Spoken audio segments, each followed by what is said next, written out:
ॐ नमो भगवते वासुदेवाय।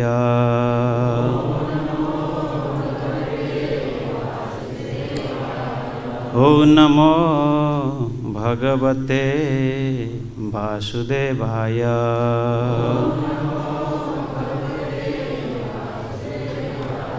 ॐ नमो भगवते वासुदेवाय।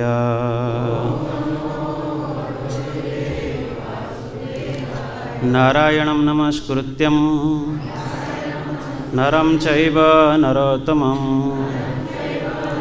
देवीं सरस्वतीं व्यासं ततो जयेन्मुदीरये। नष्टप्रायेषु भद्रेषु नित्यं भागवत सेवया। भागवते उत्तमश्लोके भक्तिर्भवति नैष्ठिकी। नमः ब्राह्मणे देवाय गोब्राह्मणे हिताय च जगदिताय कृष्णाय गोविन्दाय नमो नमः। नीलाञ्चलनिवासाय नित्याय परमात्मने बलभद्रसुभद्राभ्यां जगन्नाथाय ते नमः। जगन्नाथाय ते नमः। जगन्नाथाय ते नमः। हरे कृष्णा। श्रीमद्भागवतम स्कंद 6 अध्याय 18 श्लोक नंबर 75। कृपा करके थोड़ा आप लोग आगे की तरफ आइए, क्योंकि बहुत भक्त क्या होता है, संडे है आज और फिर बाद में पेश नहीं मिलता है। कुछ भक्त लोग को खड़े होकर सुनना चाहते हैं, लेकिन माताओं लोग थोड़े से आगे आगे जो भी बाद में आएंगे पीछे बैठेंगे। लेकिन जो बाद में क्या आने का बाद क्या होता है, उनका फिर कथा थोड़ा बहुत छूट जाता है। सही? आपको जानकारी है कि नहीं है? पहले परीक्षित बैठे थे कि पहले सुखदेव गोस्वामी बैठे थे? बोलिए। परीक्षित महाराज।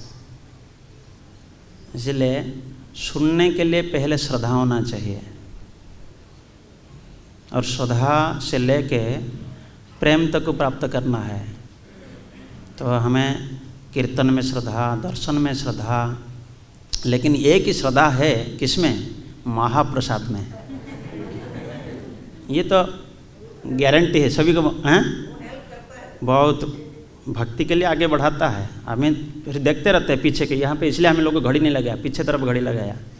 हम देखते रहते हैं 9 बजे का हुआ। सही ना? बहुत दिन का बाद आप लोग से मिल रहा हूँ, क्योंकि बहुत सारा चीज़ को देखना होता है, मंदिर का मैनेजमेंट और सारा सेवा भी इधर उधर। कोरोना का वजह से ऐसा लेक्चर कभी बैठ के नहीं दिया, लेकिन फिर भी आप लोग से आशीर्वाद याचना करता हूँ। उम्र में बहुत छोटा हूँ, लेकिन थोड़ा कुछ प्रयास करूँगा कुछ श्लोक का ऊपर चर्चा करने के लिए। तब बोर्ड में जो लिखा हुआ मेरा पीछे दोहराइए। आराध्य आत्मपदम देवम सो आत्मनम जगत ईश्वरम कह वृणीत गुणस्पर्शम बुधः स्यात् नरके अपि जत्। आराध्यात्मप्रदं देवं सो आत्मानं जगदीश्वरं को वृणीत गुणस्पर्शं बुधः स्यात् नरके अपि जत्। शब्दानुवाद। आराध्य उपासना के बाद, आत्मप्रदम जो अपने आप को अर्पित करता है, देवम भगवान को, सो आत्मानम परम प्रिय, जगत ईश्वरम ब्रह्मांड के स्वामी को कह क्या वृणीता चुनेगा, गुण स्पर्शम भौतिक सुख, बुधः बुद्धिमान मनुष्य, स्यात् है नरके नरक में, अपि भी जत जो। अनुवाद और तात्पर्य अभय चरणारविंद भक्तिवेदांत स्वामी श्रील प्रभुपाद के द्वारा। श्रील प्रभुपाद की समस्त आज्ञाओं का अंतिम लक्ष्य भगवान का दास बनना। यदि कोई भगवान मनुष्य अपने भक्तों को आत्मसमर्पित करने वाले परम प्रिय भगवान की सेवा करता है तो वह भौतिक सुख की कामना कैसे कर सकता है जो नरक में भी प्राप्य है। तात्पर्य, कोई बुद्धिमान व्यक्ति मात्र भौतिक सुख की प्राप्ति के लिए भक्त बनना नहीं चाहेगा। यही भक्त की परीक्षा है। जैसा कि श्री चैतन्य महाप्रभु का उपदेश है, बोलिए, ना धनम न जनम न सुंदरी कविता व जगदीश कामये मम जन्मनि जन्मनेश्वरे भवताद भक्तिर हैतुक हितोई। हे परम शक्तिमान ईश्वर, मुझे न तो धन संचय की इच्छा है, न मैं सुंदर स्त्रियों की कामना करता हूँ, न ही मुझे अनेक अनुयायी चाहिए। मैं तो जन्म जन्मांतर आपकी अहितु की भक्ति की कामना करता हूँ। शुद्ध भक्त ईश्वर से धन, दास, सुंदर पत्नी, यहाँ तक कि मुक्ति की भी कभी कामना नहीं करता। किंतु भगवान वचन देते हैं, योगक्षेम वहामह्यम, मैं स्वेच्छा से अपनी सेवा के लिए प्रत्येक आवश्यक वस्तु लाता हूँ। और आगे 2-3 श्लोक है जिसमें तात्पर्य नहीं है, मैं इसको पहले पाठ कर लेता हूँ। तदिदं मम दौर्जन्य बालिशम्य महीयसी क्षन्तु महर्षि मातस्तुम दिष्ट्वा गर्भमृतो स्थितः। हे माता, हे महीयसी, मैं मूर्ख हूँ। मैंने जो भी पाप किए हैं उसके लिए आप मुझे क्षमा प्रदान करें। आपके 49 पुत्रों बिना किसी खेती के आपके भक्ति के कारण ही उत्पन्न हुए हैं। मैंने शत्रु होने के नाते उनको खंड खंड कर दिया था, किंतु आपके परम भक्ति के कारण वे मरे नहीं। श्री शुकोवाच, इंद्रस्तया भ्य अनुज्ञातः शुद्ध भावेन तुष्टया मरुद्भि सताम नत्वा जगाम त्रिदेवम प्रभु। श्री शुकदेव गोस्वामी ने आगे कहा, दीति इंद्र के इस उत्तम आचरण से अत्यंत प्रसन्न हुए। तब इंद्र ने अपने मौसी को अत्यंत आदरपूर्वक प्रणाम किया और उसकी आज्ञा से अपने मरुद्गण भाइयों सहित स्वर्गलोक को चला गया। एवं ते सर्वमाख्यातम जन्म तुम परिपृच्छसि मंगलम मरुतम जन्म किम भूय कथयाम ते। हे राजा परीक्षित, मैंने यथासंभव तुम्हारे द्वारा पूछे गए प्रश्नों, विशेष रूप से मरुत के इस शुद्ध मंगलकारी वर्णन का उत्तर दिया था। अब तुम आगे जो पूछना चाहते हो पूछो, मैं उससे भी विस्तार से बतलाऊंगा। इस प्रकार श्रीमद्भागवत के 6ठे स्कंद के अंतर्गत राजा इंद्र का वध करने के लिए दीति का व्रत नाम का 18वां अध्याय के भक्ति वेदांत तात्पर्य पूर्ण हुआ। हरे कृष्णा। समाप्त, बंद कर लें। ओम अज्ञानतिमिरान्धस्य ज्ञानाञ्जनशलाकया चक्षुरुन्मीलितं येन तस्मै श्रीगुरवे नमः। श्रीचैतन्यमनोभीष्टं स्थापितं येन भूतले स्वयं रूप कदा मह्यं ददाति स्वपदान्तिकं वंदे अहम श्रीगुरु श्रीयुतपदकमलं श्रीगुरोन् वैष्णवांश्च श्रीरूपं साग्रजातं सगण रघुनाथानीतं तं सजीवं साद्वैतं सवधूतं परिजनसहितं कृष्णचैतन्यदेवं श्रीराधाकृष्णपादान् सगण ललिता श्रीविशाखान्वितांश्च हे कृष्ण करुणा सिंधु दीनबंधु जगत्पते गोपेश गोपिकाकांत राधाकांत नमस्तुते तप्त कांचन गौरांगी राधे वृंदावनेश्वरी वृषभानुसुते देवी प्रणमामि हरिप्रिये वाञ्छाकल्पतरुभ्यश्च कृपा सिन्धुभ्यैव च पतितानां पावनेभ्यो वैष्णवेभ्यो नमो नमः। जय श्री कृष्ण चैतन्य प्रभु नित्यानंद श्री अद्वैत गदाधर शिवासादि गौरभक्तवृंद हरे कृष्णा कृष्ण कृष्ण हरे हरे हरे राम राम राम हरे हरे। प्रातःकाल ने सत्संग में आप सभी को श्री श्री कृष्ण बलराम का मंदिर का ओर से हम हार्दिक स्वागत करते हैं। लेकिन आप लोग के लिए थोड़ा सूचना है, जो कि मोबाइल का प्रति सावधान रहिए, नहीं तो 1100 रुपया फाइन पड़ता है कार्तिक महीना के लिए।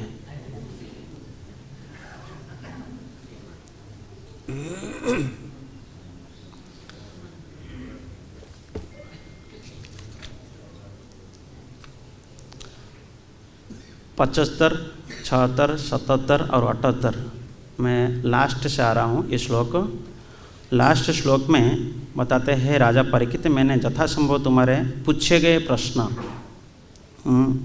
विशेष रूप से मरुद के इस शुद्ध मंगलकारी वर्णन का उत्तर दिया। ये जो शीर्षक चल रहा है, दिति व्रत किया किसको मारने के लिए? इंद्र को मारने के लिए। ऐसा लगता है ना ये कि पारिवारिक का घटना हुआ है ना, ये कि परिवार का है, लेकिन भागवत में वर्णन है।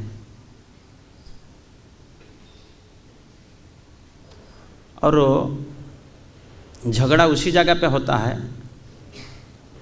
ज़्यादा से ज़्यादा माताओं का ऊपर आएगा। मैं पहले से आप लोग से चरण में दंडवत कर लेता हूँ, क्योंकि आप लोग को कभी भी ऐसा विचार नहीं लेना कि मन में कुछ भी ऐसा विचार नहीं लेना जो कि शास्त्र में वर्णन है। इसको ऐसा नहीं आप सोचोगे माताओं लोग का ऊपर आक्षेप करके प्रभु जी बोल रहा है, ध्यान रखिए, ठीक है। कलह कब सृष्टि होता है, झगड़ा कब होता है जानते हैं? दो व्यक्ति जब होते हैं झगड़ा होता है। सिंगल व्यक्ति कोई झगड़ा कर सकता है? कर सकता है। जैसे प्रकार एक हाथ में ताली बज सकता है क्या? दो हाथ होता है ना, ताली बजाने के लिए बजाइए, बजाना। एक हाथ में कोई ताली बजा कर दिखाई दे, हम देखते हैं एक हाथ में ताली बजा कर देख लेगा, ऐसा ऐसा करके दिखाएगा क्या? नहीं होगा ना।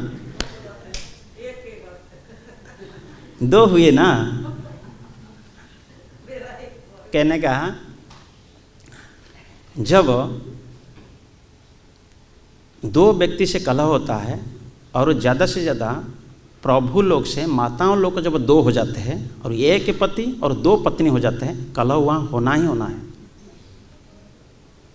भागवत में इतनी जगह पर प्रमाण है, कितने प्रमाण है, एक ही प्रमाण नहीं, हजार हजार प्रमाण। आप देखेंगे ध्रुव महाराज का चरित्र में उतानपाद की, सही सभी को मालूम है कि नहीं? वहाँ पे वही झगड़ा,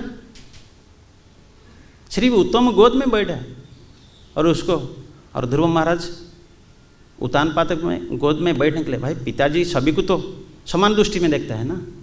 जिस प्रकार परम पिता भगवान भी समान दृष्टि से देखते हैं, उसी प्रकार पिता भी समान दृष्टि से देखते हैं। लेकिन माता का तो वहाँ पे झगड़ा। दूसरा, महाराज चित्रकेतु कितने पत्नी है? हाँ जी, 1 करोड़। कृष्ण भी फेल मार गए। कृष्ण का तो 16,108 पाटरण है, लेकिन कृष्ण भी फेल मार गए। चित्रकेतु का 1 करोड़, और किसी का भी संतान नहीं।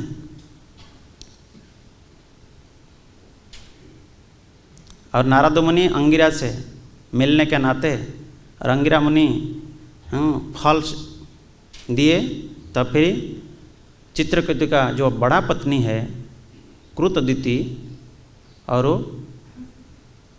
उनका एक ही बच्चे हुए, और दूसरा जितने सब माताओं थे ये इनका विचार चला इसको कैसा मारना है, अंदर अंदर पूरा प्रयास।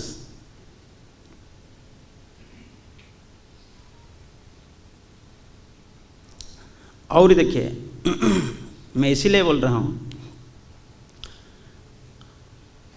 दूसरा है देवजानी और शमिष्ठा। देवजानी किसका पुत्री थी? शुक्राचार्य की। और शमिष्ठा वृषपर्वा उनका पुत्री थे। लेकिन ये दोनों एक ही तालाब में नहा रहे थे, तब स्वयं शिव जी और पार्वती अपना विमान में बैठ के जा रहे थे, तब देवजानी और शमिष्ठा देख लिए, और जब वह नहा रहे थे कपड़ा, दोनों का कपड़ा एक ही स्थान पे था। उनको तो शर्म लगा, स्वयं शिव जी ऊपर उड़ के जा रहे हैं, कोई ना कोई देख ले, तो जल्दी से जल्दी भागने लगे। सिर्फ कपड़ा सिर्फ बदल गया, सिर्फ कपड़ा बदल गया, और कितना बड़ा घटना हुआ, कितना बड़ा घटना हुई। और ये जो देवजानी को पहले श्राप मिला था, शुक्राचार्य ब्राह्मण है, ब्राह्मण होने के नाते है ब्राह्मण वर्ण में शादी करना चाहिए, लेकिन उनको देवजानी को श्राप मिला था।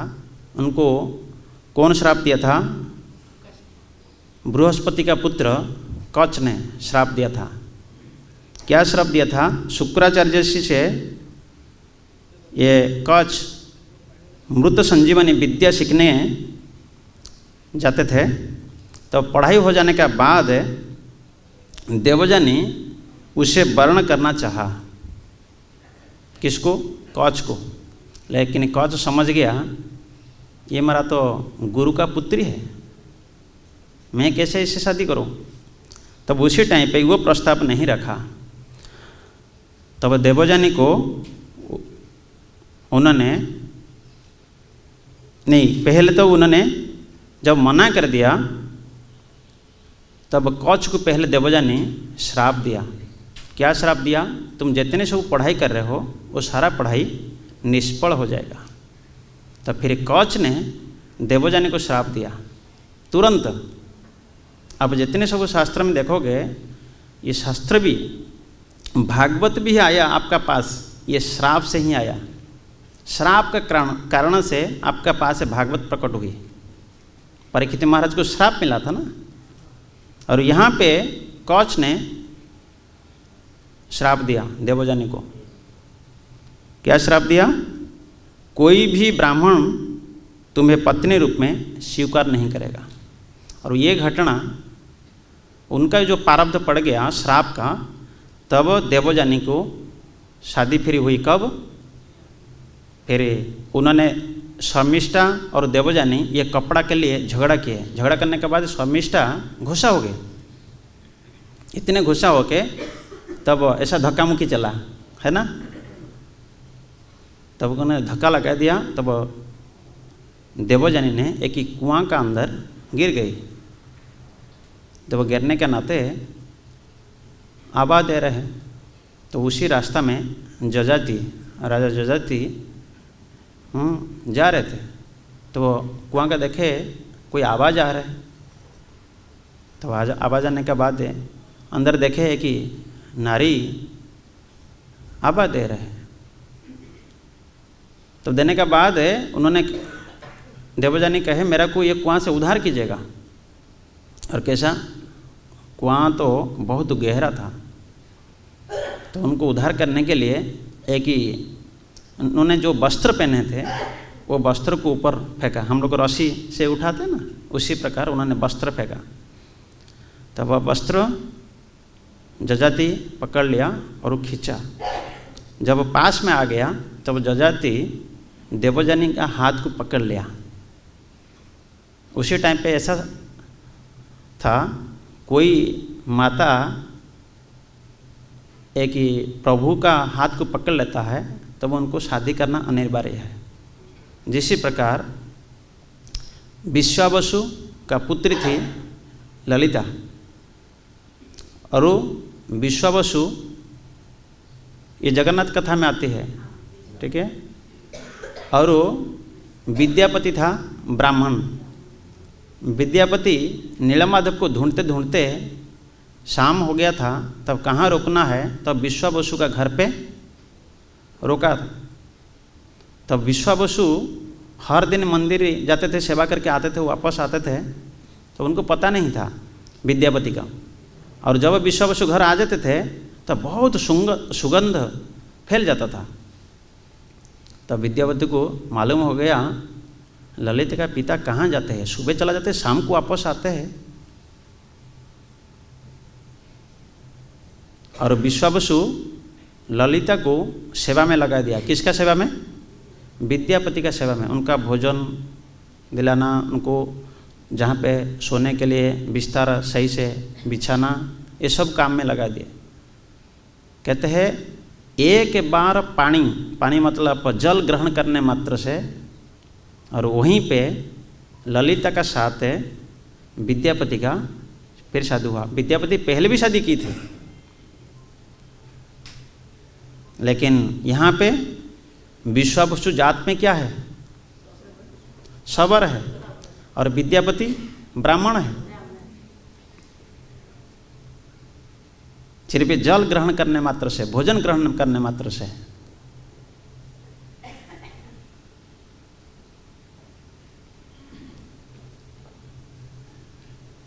फिर और माताओं का ये देखेंगे। फिर आत्मदेव,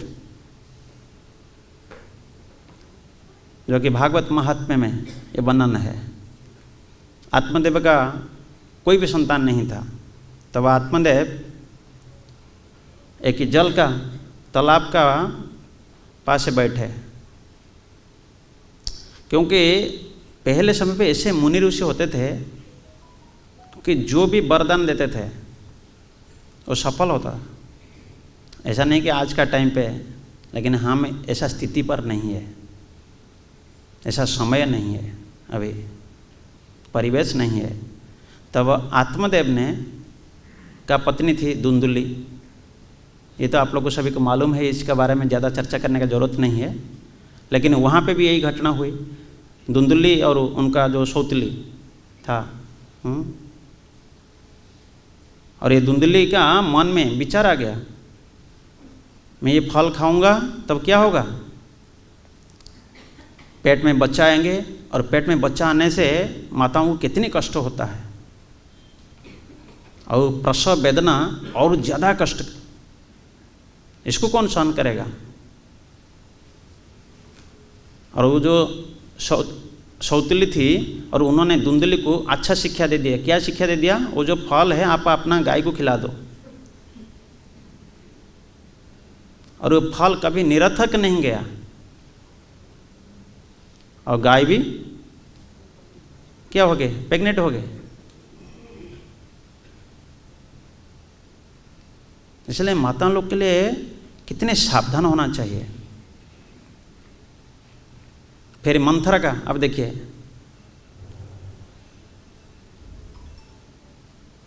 जिनको भरत महाराज छोड़ने के लिए नहीं था माता कैकेयी को, लेकिन राम से मिलाने के लिए तब वह माता कैकेयी को भरत महाराज छोड़ना पड़ा। और सिर्फ यहाँ पे रोल कौन किया? सिर्फ मंथरा। जब भी परिवार में दो माता और एक ही पति होते हैं तो बड़ा संघर्षमय जीवन पति को करना पड़ता है। ऐसा नहीं कि माताओं लोग का भी बहुत आशीर्वाद है। माताओं लोग का ऐसा आशीर्वाद है जो कि व्यक्ति कृष्ण भक्ति में आगे बढ़ सकता है। ध्रुव महाराज का माँ सुनीति, ये माता का हाथ था। विभीषण को जब रावण ने क्या किए? धक्का मतलब नाथ लगा के अपना देश से निकाल दिया, अपना राज्य से निकाल दिए। तब विभीषण जाके माँ का सरेंडर हुआ, मैं कहाँ जाऊँ। तो विभीषण भी माँ के आदेश को मानते हुए माँ ने कहे तुम राम का शरण में चला जाओ। और कितने जितने सब काम देखेंगे माताओं लोग का हाथ रहता है। कभी कभी माताओं लोग पति को गिरा भी सकता है और पुत्रों को नरक भी भेज सकता है, और वही माँ अपना पति को उद्धार कर सकता है, अपना पुत्रों को भी उद्धार कर सकता है। ऐसा शिक्षा। इसी प्रकार पहले समय पे भारतवर्ष में 7,32,000 गांव था। 7,32,000 गांव पे 7,32,000 गुरुकुल था। जिस गुरुकुल में प्रत्येक बच्चा को जाना पड़ता था, गुरुकुल में सही शिक्षा मिलता था। आज का टाइम पे देखने के लिए नहीं मिल रहा है, सही देखने के लिए नहीं मिल रहा है प्रॉपर शिक्षा। आध्यात्मिक शिक्षा जब तक नहीं मिलेगा। कितने माँ है ऐसा बोलते हैं तुम जाओ ब्रह्मचारी बन जाओ। कोई है? आप जितने सब बैठे हैं एक ही व्यक्ति हाथ उठाकर दिखा दे, कोई बोल दे तुम ब्रह्मचारी बन जाओ। ज़्यादा माताओं लोग का, माता और पिता क्या करते हैं, बाई चांस वो आ गया आश्रम में ना, बड़ा टेंशन, न्यूज़पेपर से लेके कहाँ कहाँ तक फैला देते हैं, इसको खींचो अंदर। क्यों कहते हैं? कहते हैं माता पिता ऐसे होते हैं, कहते हैं हम जिस नरक में है, यहाँ पे नरक बनाना है ना, हम जिस नरक में है, बाई चांस बेटा ब्रह्मचारी बन के बाई चांस चला गया गोलोक, तो भी यहाँ पे खेलने में मुश्किल होगा ना। कि बच्चे माँ बाप के साथ खेलते हैं ना, आप देखो छोटे बच्चे किसके साथ खेलते हैं, खेलने में मुश्किल होगा।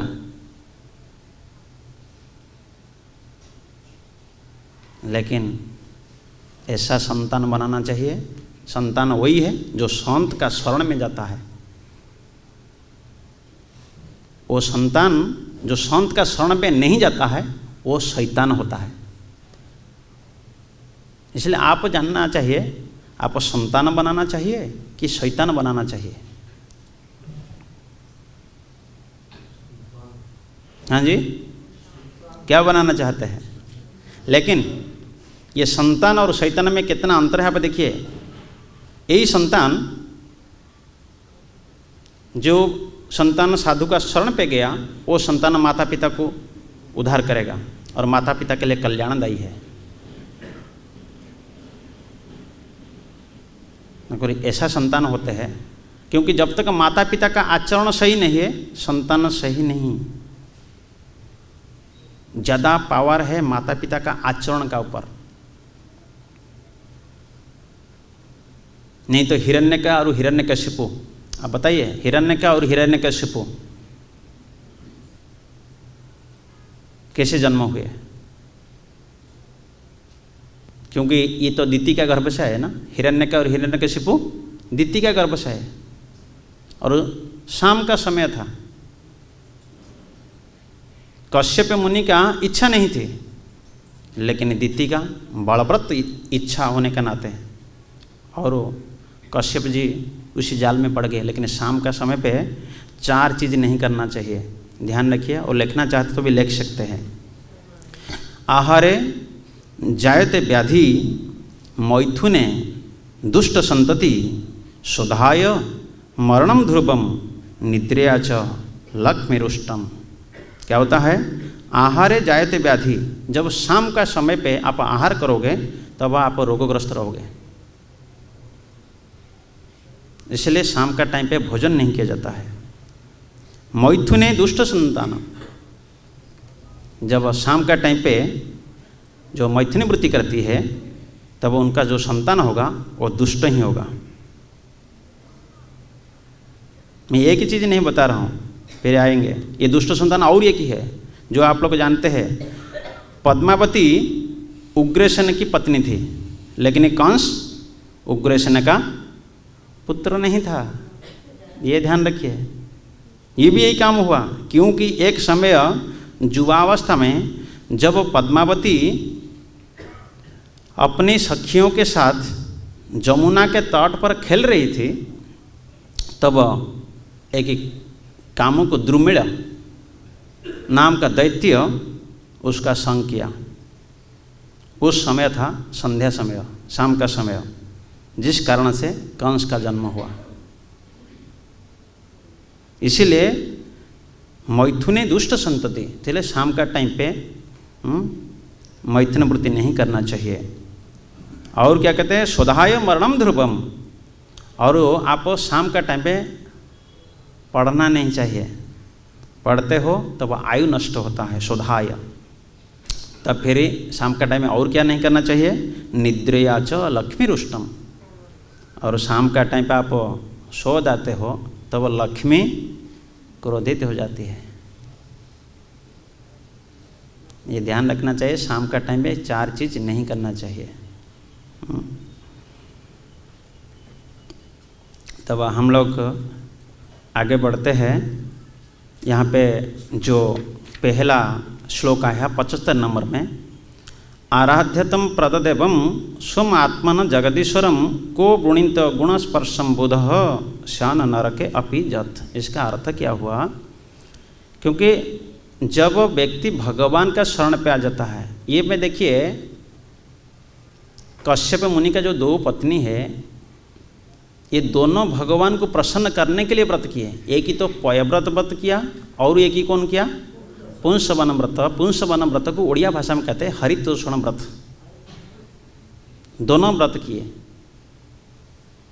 लेकिन दिति का गर्भ से हिरण्यक और हिरण्यकशिपु आए, लेकिन उसी गर्भ से हिरण्यक और हिरण्यकशिपु का बेटा कौन हुआ, प्रहलाद महाराज।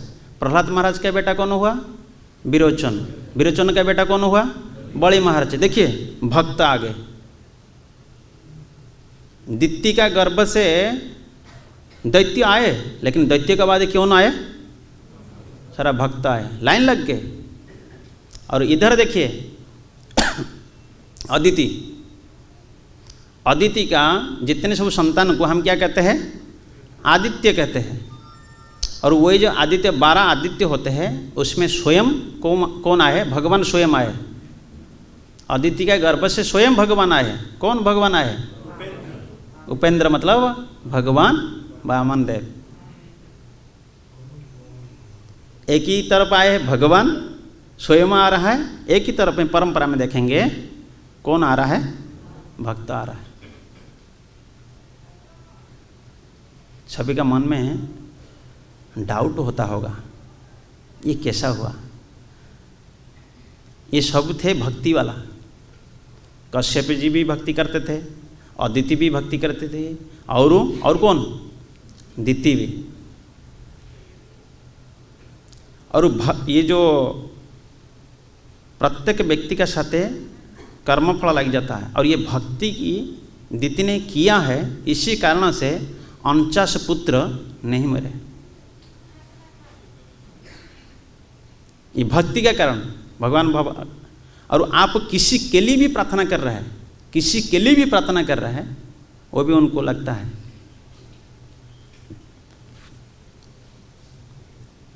इसलिए तो दिति से ये शिक्षा मिल रहा है, भागवत ये शिक्षा मिल रहा है। और जब हमें भगवान का शरणागत हो जाते हैं, यहाँ पे कहते हैं सो आत्मना जगदीश्वरम। जब भगवान का शरण पे आ जाता है, बुद्धिमान व्यक्ति क्या करना चाहिए, भगवान से और कुछ नहीं मांगना चाहिए। इसलिए चैतन्य महाप्रभु ये 8 श्लोक से ये महत्वपूर्ण श्लोक कहते हैं, ना धनम ना जनम ना सुंदरी कविता वा जगदीश कामये मम जन्मने जन्मनेश्वरे भवताद भक्तिर हैतुकी तोई। आप जितने सब बैठे हैं ये प्रार्थना करते हैं, ना धनम, देखते हैं भगवान के पास आकर प्रार्थना करते हैं, मेरा को धन नहीं चाहिए। भाई मिल ही जाए तो पास जेब में डाल के फटाफट भाग जाएंगे, मिल तो जाएं। एक भक्त ने प्रवचन दे रहा था, बोला चैतन्य महाप्रभु वो तो बैरागी थे ना, इसलिए उनको धन नहीं चाहिए, इसलिए उन्होंने लिखा है। वो वैरागी थे, उनको धन नहीं चाहिए, पत्नी नहीं चाहिए और फॉलोअर्स नहीं चाहिए, इसलिए लिखे हैं। लेकिन हमारा टाइम में तो धन चाहिए भाई, हमको फॉलोअर्स भी चाहिए। इसलिए वो प्रभु जी लेक्चर में बोले यहाँ पे 9 धनम जगह पे स धनम स जनम। वो प्रभु जी खोए बोलते हैं, बोले मैं 8 श्लोक जब मैं उच्चारण करता हूँ, लेकिन मैं यहाँ पे 9 नहीं लगाता हूँ, मैं 100 लगा देता हूँ। प्रभु हो सकता है गलती होता है तो क्षमा कर देना, क्योंकि मेरा धन चाहिए भाई।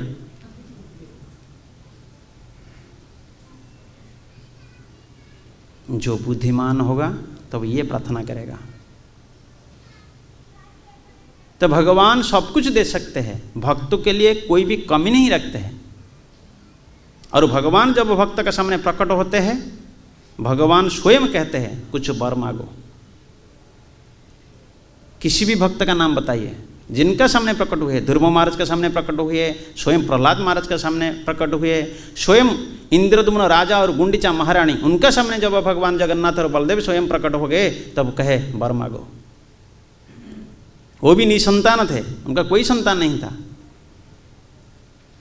फिर भी ये वर मांगने के लिए। और ध्यान देना, संतान क्यों नहीं होता है, ये प्रारब्ध कर्म लगा रहता है। प्रारब्ध में क्या क्या है मालूम नहीं होता है। संतान क्यों नहीं होता है, निसंतान क्यों होता है? क्योंकि पिछले जन्म में हम कुछ भ्रूण हत्या, नहीं तो गर्भपात, नहीं तो गर्भस्राव, ये 3 चीज़ें कुछ ना कुछ किए।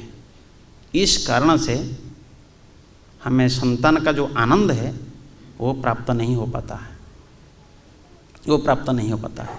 ये तीनों में अलग अलग चीज़। जब तक शरीर बना नहीं, तब हम मेडिसिन खा के और कुछ उपाय करके उसको बाहर निकलते हैं, तब इसको कहते हैं गर्भस्राव। और शरीर बनना चालू हो गया और हम इसको मार देते हैं। हाँ, बनना चालू हुआ, शुरुआत हुआ है, इसको कहते हैं गर्भपात। और जब हाथ पैर नाखून ये सब निकल गया और उसको हमें मार देते हैं, तब उसको कहते हैं भ्रूण हत्या। इसलिए बहुत सावधान होना चाहिए। मैंने ये चीज़ें अपना तरफ से नहीं बोल रहा हूँ, ये मनुस्मृति में लिखा है। मैं एक जगह पे आदर्श गृहस्थ जीवन का बारे में बता रहा था। आदर्श गृहस्थ जीवन का 5 दिन का टॉपिक रखेंगे तो सुनोगे क्या क्या नहीं लिखा गया। हिज होलीनेस राधा गोविंद महाराज का एक किताब निकाला है छोटी से, और महाराज युधिष्ठिर को स्वयं नारद जी कहते हैं आदर्श गृहस्थ जीवन कैसा बिताना चाहिए। स्वयं नारद जी कौन है? ब्रह्मचारी है, और युधिष्ठिर महाराज गृहस्थ है। कोई ब्रह्मचारी गृहस्थ के बारे में चर्चा करेगा, अच्छा लगेगा? लेकिन इस शास्त्र में वर्णन है कैसा आदर्श गृहस्थ जीवन को बिताना है। तब यहाँ पे जो बता गया है न धनम न जन्म, ये भगवान से प्रार्थना करना चाहिए। ये प्रार्थना है, 3 प्रकार की प्रार्थना होता है। भक्ति रसामृत सिंधु में आप पढ़ोगे, इसको कहते हैं विज्ञप्ति। जो भगवान को लक्ष्य करके अपना वाणी से उच्चारण करता है, इसको कहते हैं विज्ञप्ति। और विज्ञप्ति 3 प्रकार की है।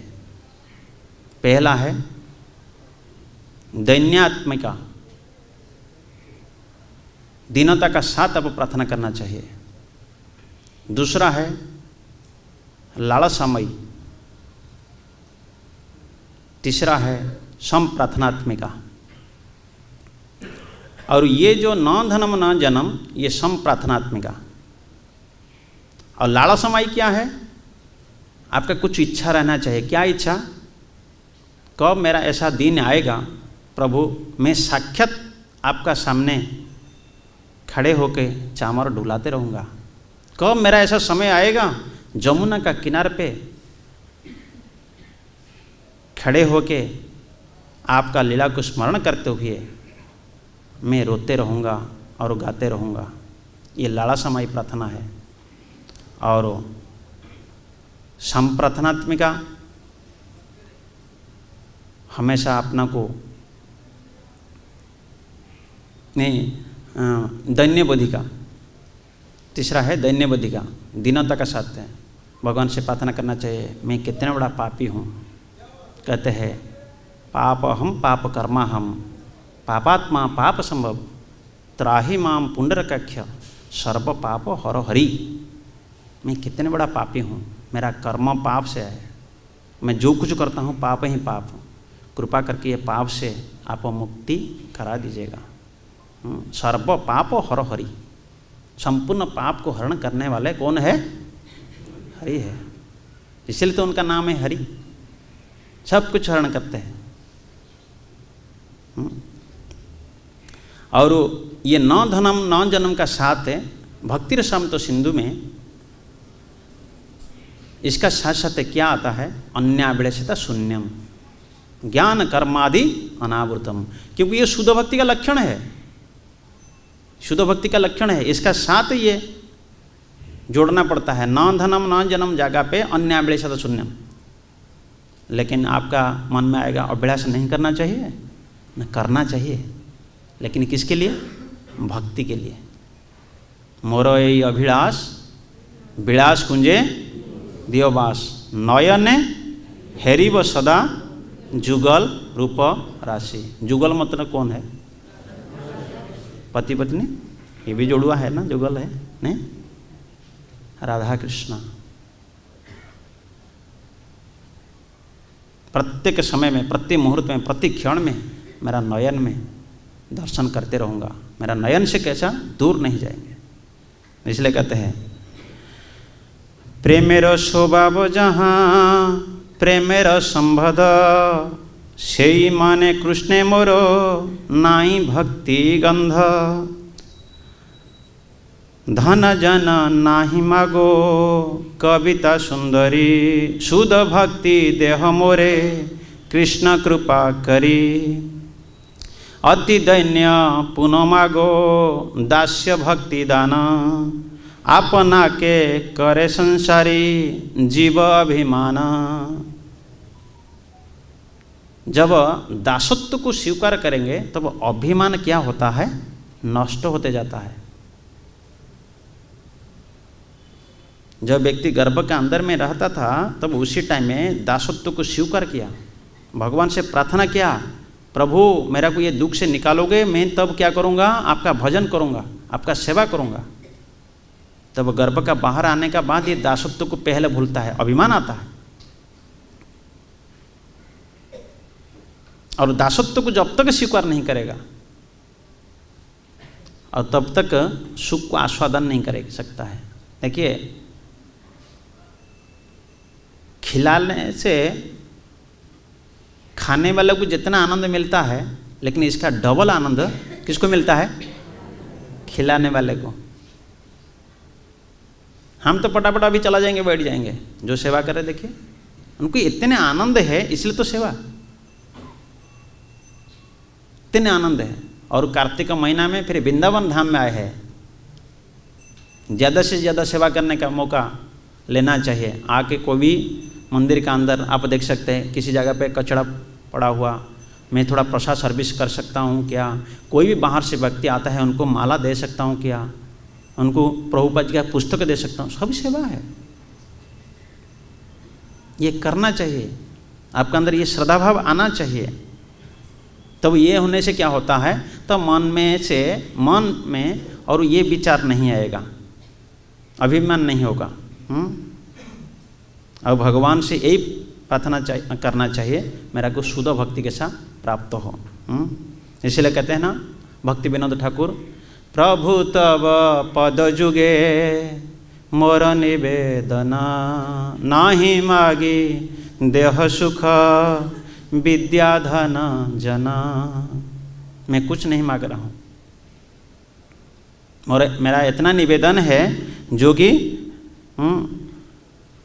मैं ना धन चाहता हूँ, ना जन चाहता हूँ, ना विद्या ज्ञान चाहता हूँ।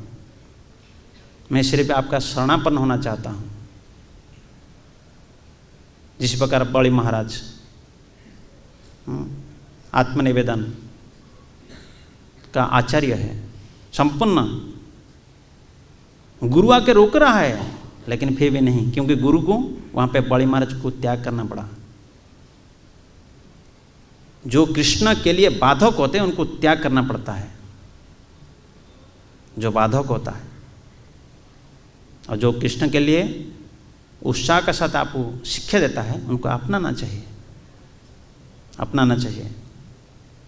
फिर जगन्नाथ भजन में आता है, जग बंधु है गोसाई किछु मागु नाही तोते, धन मागु नाही जन मागु नाही, मागुछि शरदा बालिरो हाथे।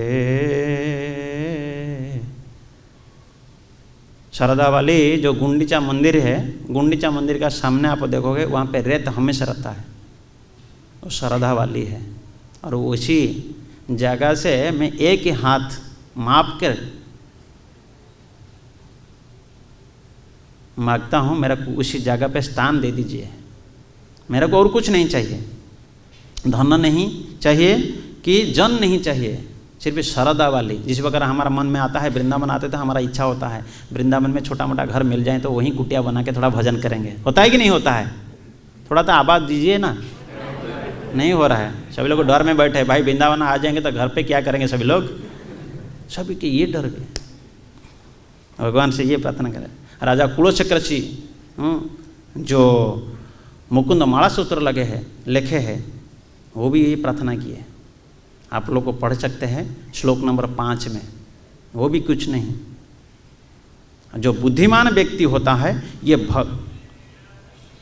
भौतिक सुख की कामना भगवान का पास नहीं करता है, जो बुद्धिमान व्यक्ति। और निर्बोध व्यक्ति के लिए तो ये सब चाहिए, सही ना, तो बुद्धिहीन है। तो भगवान से ये प्रार्थना करना चाहिए। ये है उपसंहार पे ये लिखा गया है। ये 4 श्लोक था, काल प्रभु जी ने श्लोक एक किया थे, और ये आज का श्लोक में आ गया, न धनम न जन्म। काल का श्लोक में आया था, अकाम सर्वकाम मुख्य काम वा उदारति, त्रिपेण भक्ति जोगेन जजते पुरुषम परम। कुछ भी कामना हो भगवान का शरण पाए, भगवान वो उसको फुलफिल करेंगे। लेकिन आपका अंदर में जो वासना इच्छा इसको भी दूर करेंगे। आपको जितने ज़रूरत है वो देंगे ही देंगे, ब्रेक नहीं करेंगे, देंगे ही। ध्रुव महाराज इच्छा कर दिए, प्रपितामह जो स्थान नहीं मिला था, जो आसन नहीं मिला था, मैं उसी आसन को प्राप्त करने के लिए, तो भगवान प्रकट होने का नाते बोल गए, मतलब मेरा कुछ नहीं चाहिए, आप मेरा सामने आ गए ना, कुछ नहीं चाहिए। भक्तों को जितना आवश्यक है भगवान प्राप्त कराते हैं। ऐसा नहीं कि नहीं हमको मांगने का जरूरत पड़ेगा, क्या जरूरत नहीं है। बाप को मालूम है बेटा को क्या जरूरत है, सही है कि नहीं। माँ को मालूम होती है संतानों को क्या चाहिए, उसको भूख लग रहा है कि नहीं लग रहा है, इसको कौन सा ड्रेस पहना हो, सही होता है कि नहीं होता है ना। छोटे बच्चा माँ के पास बोलता है मेरा ठंडी लग रहा है, मेरा को उड़ा दो, ऐसा तो बोलता नहीं ना। अब परम पिता के पास हमें क्या मांगना है, कुछ नहीं, सिर्फ इतना ही मानना चाहिए, कृपा करके भक्ति दीजिए। संसार का लोग आते हैं तो भगवान का पास हाथ जोड़ के प्रार्थना करते, क्या प्रार्थना करते मालूम है, सारा संसार छूट जाए भक्ति ना छूटे, सारा संसार छूट जाए नहीं, भक्त प्रार्थना करता है संसार छूट जाए भक्ति ना छूटे। लेकिन बाहर का लोग क्या मांगते हैं, भक्ति छूटी जाए संसार न छूटे हैं। ऐसा जो संसार छूट गया ना बड़ा परेशानी हो जाएगा। भक्तों को मालूम है संसार छूट जाए भक्ति करना, इसीलिए तो आया एकला जाना भी एकला, बीच में सब झमेला, और झमेला हम लोग को क्रिएट किए और उसको भोगना पड़ेगा। भोग रहा है लेकिन फिर भी कभी भी किसको पूछा जाए, कभी भी फ़ोन आता है किसी को भी पूछा जाता है प्रभु जी कैसे हो ना, ठीक हो, ये बोलता है ना, ठीक नहीं है लेकिन क्या करेंगे, बोलना पड़ता है। और ठीक होने के लिए एक ही उपाय है, भगवान का शरण पाके भगवान का भजन कीजिएगा और भगवान ठीक कराएंगे। सिर्फ शरणापन्न हो जाए बस। भगवान देख गीता में बताए हैं जोगक्षेम वाहम। इसका बारे में मैं चर्चा नहीं किया, आप लोग सुने होंगे गीता पंडा का बारे में, जगन्नाथ भक्त चरित है, सब कुछ भगवान का शब्द, जो जो शब्द लिखे हैं भगवान भगवत गीता को लिखे, कोई भी शब्द मतलब झूठा नहीं जाएगा, मिथ्या नहीं हो सकता है और सत्य। और करके भी दिखाया। ये जो जोगक्षेम का बारे में आप लोग को देखोगे, गीता पंडा के लिए करके दिखाया। गीता पंडा का पत्नी को विश्वास नहीं थे, गीता पंडा का विश्वास था। इसलिए कहते हैं विश्वास पहले होना चाहिए, फेथ होना चाहिए पहले कृष्ण का प्रति, तब कृष्ण सब कुछ फुलफिल कराएंगे। ठीक है। हरे कृष्णा कृष्णा कृष्णा हरे हरे, हरे राम राम राम। बहुत सारा चीज़ लेकर आया था, लेकिन समय तो इतना अतिक्रांत हो जाता है तो फिर बोलने में रुक जाता है। श्रीमद् भागवतम की, श्रील प्रभुपाद की, गौर प्रेमानंदे।